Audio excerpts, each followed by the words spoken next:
अस्सलामु अलैकुम रहमतुल्लाहि व बरकातुहू। वालेकुम सलाम वरहमतुल्लाहि वबरकातुहू। अब क्या होगा? अब मुस्तकबिल कैसे संवरेगा? काम कैसे करेंगे? कारोबार कैसे करेंगे? अमराज से कैसे निकलेंगे? बहुत परेशानियाँ हैं, बहुत परेशानी है, बहुत परेशानी है। वो एक शेर याद आ रहा है मुफ्ती साहब, जी जी।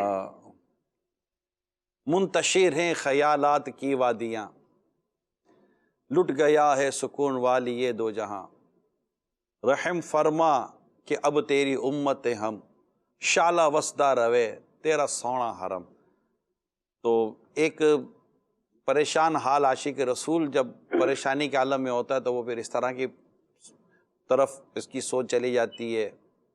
लेकिन अवामी तौर पर जनरल पॉइंट ऑफ व्यू पर अगर बात करें, मद्दी चैनल दुनिया में कहाँ कहाँ देखा जाता है, तो घबराहट और परेशानी है, और सारा फीचर प्लान, सारा फीचर के ताल्लुक से है कि हमारा फीचर का क्या, बीमारियों का क्या, परेशानियों का क्या, रोज़गार का क्या, कारोबार का क्या, वगैरह वगैरह।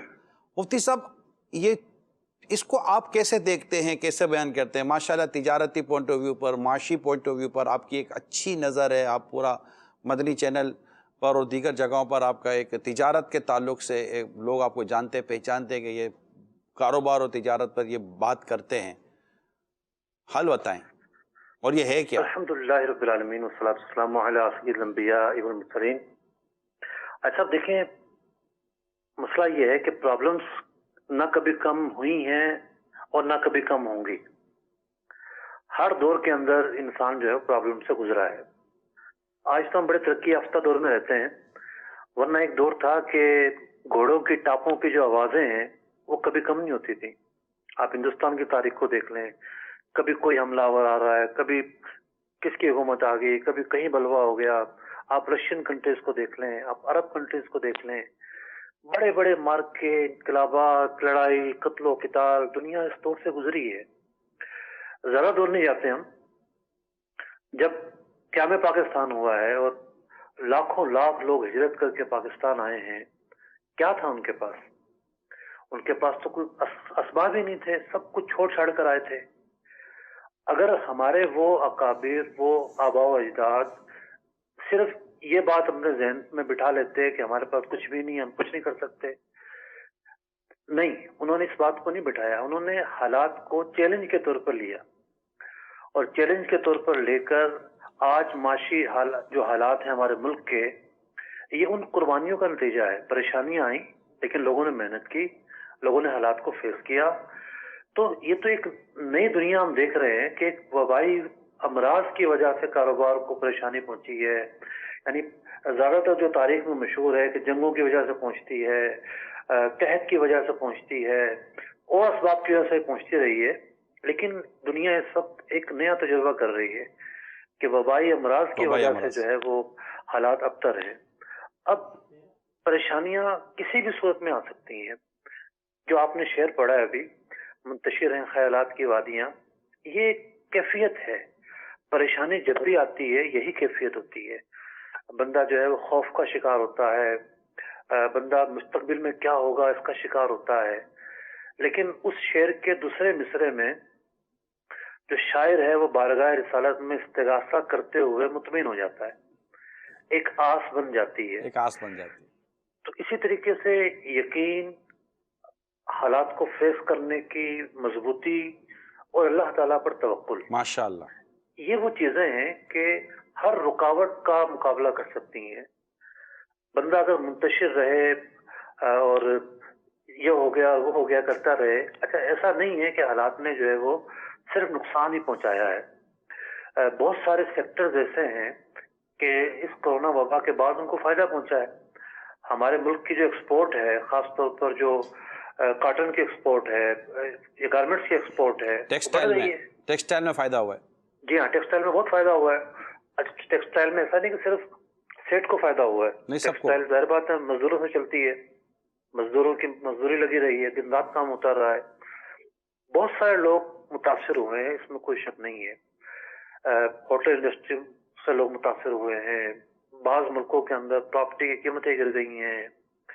जिन लोगों ने प्रॉपर्टी को एक किराए के जरिए, इन्वेस्ट का जरिया समझा हुआ था, किराए वहां कम हो गए हैं। हालात करवट लेते हैं मुख्तलिफ, एक जैसे हालात कभी भी नहीं रहते। अब आप ये देखें कि एक वक्त था कि मक्का मदीना से मदीना मुनव्वरा जाते हुए खतरात होते थे, लूटमार होती थी, बाकायदा तारीख की किताबों में लिखा हुआ, ज्यादा अरसा पहले नहीं, ये 150 साल पहले की बातें हैं। लेकिन ऐसा तो नहीं था कि लोग हज पर ना जाते हों, जाते थे लोग हज पर। मुफ्ती साहब इसमें अगर ये प्लस कर लें हम, जो आप इस जी वक्त जी एक बहुत अच्छा पहलू आप बयान कर रहे हैं कि हो तो रहा है कि इस वक्त कुर्बानी के अय्याम गुजरे हैं और लोगों ने जानवर ख़रीदे हैं।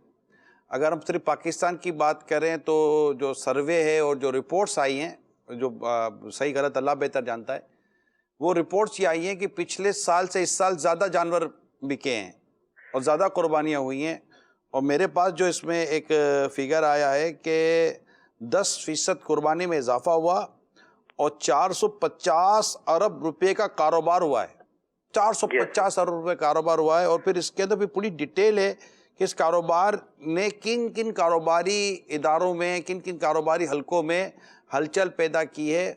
और इसमें आखिर में ये बात लिखी हुई है कि ईद उल अज़हा पर ना सिर्फ गरीबों को खाने के लिए महंगा गोश्त मुफ्त मिलता है, बल्कि आइंदा सारा साल गरीबों के रोज़गार और मज़दूरों के भी बंदोबस्त होता है। दुनिया का कोई मुल्क भी करोड़ों अरबों रुपए अमीरों पर टैक्स लगाकर पैसा गरीबों में बांटना शुरू कर दे, तब भी गरीबों और मुल्क को इतना फ़ायदा नहीं होता जितना अल्लाह ताला के इस एक हुक्म पर अमल करने की वजह से फ़ायदा होता है। जैसा मैंने खुद ये खबर पढ़ी है कि अच्छा। कराची की जो सबसे बड़ी मंडी है, जो एशिया की सबसे बड़ी मंडी कही जाती है जी। उसमें कई सालों के बाद ऐसा देखने में आया कि गायें बची ही नहीं, जानवर खत्म हो गए। अब ये देखिए आप कि सिर्फ ऐसा नहीं कि कराची में मंडी लगती है, हर शहर में मंडी लगती है जी। और शहर के खिलाफ में जितने भी गरीब अफराद हैं, हारी हैं, मजदूर हैं, किसान हैं, ये अफराद बकरियां पालते हैं पूरा साल, ये अफराद गायें पालते हैं, ऊंट पालते हैं, और बकराइद जो है इनका एक सर्कल होती है रोजगार का। अब ये बेच कर गए हैं, इन्होंने बच्चे ले लिए होंगे, अब ये पूरा साल या तो ये हवाले कर देंगे, चराने वालों के चरवाहों के हवाले कर देंगे या खुद पालेंगे। एग्रीकल्चर में बेहतरी आती है मुफ्ती साहब, वो जो ज़राअत है ये तो बहुत अच्छा, फार्मास्यूटिकल जो मेडिसिन से रिलेटेड जो बिजनेस है वो ग्रो करता है। लेकिन मुफ्ती साहब ये जितने भी पहलू हैं ये अच्छे पहलू हैं, हम बयान कर रहे हैं और हमें ये बयान करना है इस वक्त। लेकिन ये बात भी तो है ना कि एक बड़ा तबका बेरोज़गार हुआ, एक तबके के रोज़गार पर असर पड़ा, कारोबार बंद हुआ, परेशानियां हुई हैं, इंडस्ट्रियां बंद हुई हैं, लोगों ने मतलब कि बड़ी तादाद में, हज़ारों की तादाद में मुलाजिमी नहीं। फॉर एग्ज़ाम्पल जो तफरी क्या कहते हैं, जहाज़ में सफ़र होता है, टूरिस्ट कम हो गए, टूरिज़म पर फ़र्क पड़ा, होटलिंग पर फ़र्क पड़ा, लोग जाते थे उसमें बहुत सारा फ़र्क पड़ा। अब ये जो परेशानी एटलीस्ट जो आई हुई है लोगों के जहनों में, ख़ासकर एक मुसलमान को इस मौके पर अपनी ऐसी क्या सोच बनानी चाहिए कि ये जो बातें आती है जनाब यूँ हो जाएगा, यूँ हो जाएगा, दुनिया यूँ हो जाएगी, तो कारोबार यूँ हो जाएगा, अब 4 दिन के बाद पता चलता है कि नई रिपोर्ट आई है तो जो यूँ के बजाय यूँ हो जाएगा। जैसे कोरोना के आए दिन थ्योरी बदलती रहती है। तो ये जो रिपोर्ट्स आती हैं, ये जितनी भी रिपोर्ट्स आती हैं, चाहे पॉजिटिव आती है नेगेटिव आती हैं, एटलीस्ट एक मुसलमान को, एक आशिक रसूल को इन तमाम हालात में अपनी वो क्या सोच रखनी चाहिए कि जिस पर वो रहे तो इसके लिए दुनिया और आखिरत दोनों की भलाइयाँ वो जमा कर सके और किसी हद तक परेशानी से निकल सके। देखिए मैं समझता हूँ कि जो यकीन और इज़हान और एतमाद खुद एतमादी है, अगर वो टूट जाती है तो बंदा किसी मुहाज पर खड़ा नहीं रह सकता। मुसलमान को अल्लाह रब्बुल इज़्ज़त के उन फरामीन पर नजर रखनी चाहिए जिसमें अल्लाह रब्बुल इज़्ज़त ने हमें बताया है कि अल्लाह ताला तुम्हें मुख्तलिफ तरीकों से आजमाएगा। तो ये आजमाइशें हैं मुसलमान के लिए। अब इन आजमाइशें जब भी आती हैं तो तकलीफ का सबब बनती हैं। अब रोजगार का छिन जाना एक बहुत बड़ी तकलीफ होती है, बहुत बड़ी तकलीफ। हम दारुल इफ्ता के अंदर मुख्तलिफ केसेस डील करते हैं, खासतौर पर तलाक के। हमने देखा है कि बेरोजगारी की वजह से तलाकों का रेशो बढ़ा है।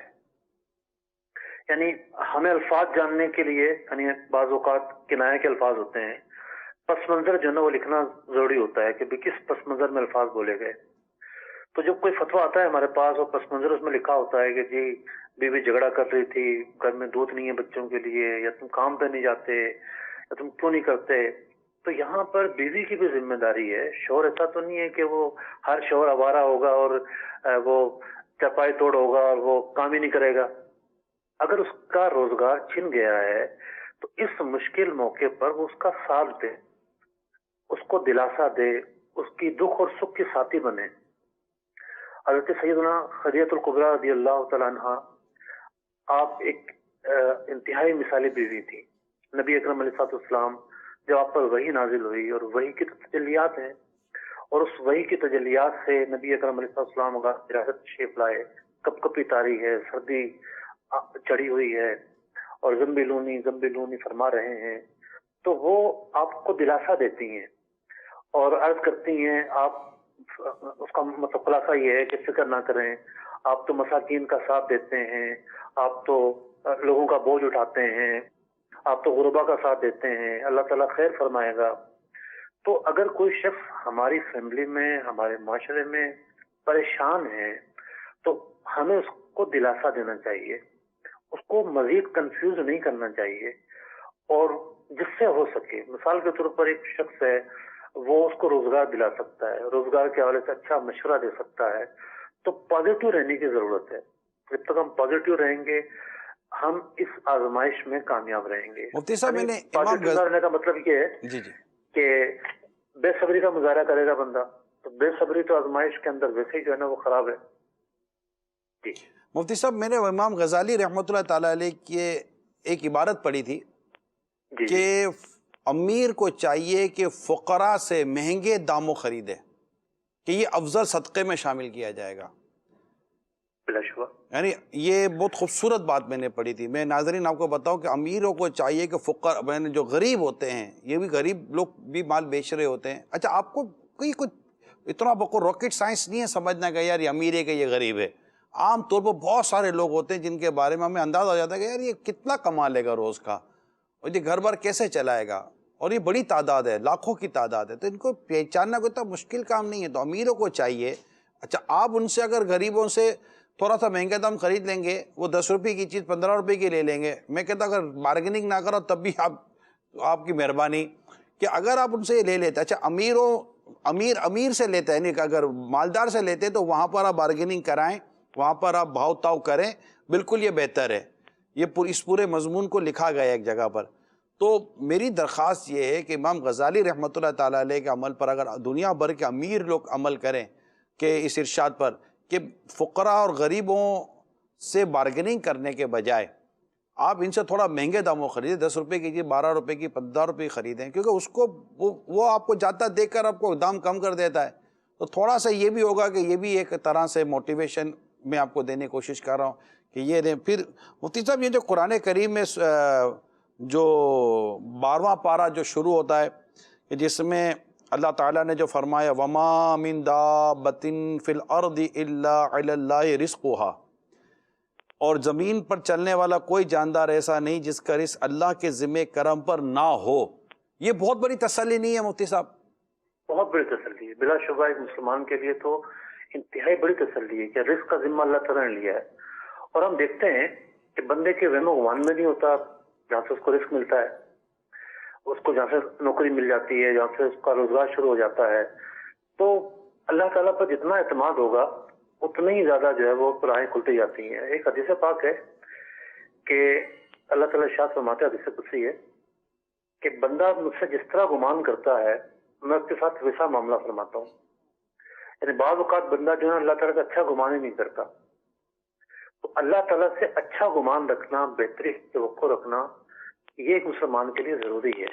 اور توکل بھی یہی ہے کہ اسباب کے لیے مسلمان بھاگ دوڑ کرے، بلا شبہ اسباب کو اختیار کرے، لیکن اسباب کے ساتھ ساتھ اللہ تعالیٰ پر اعتماد رکھے. ماشاءاللہ.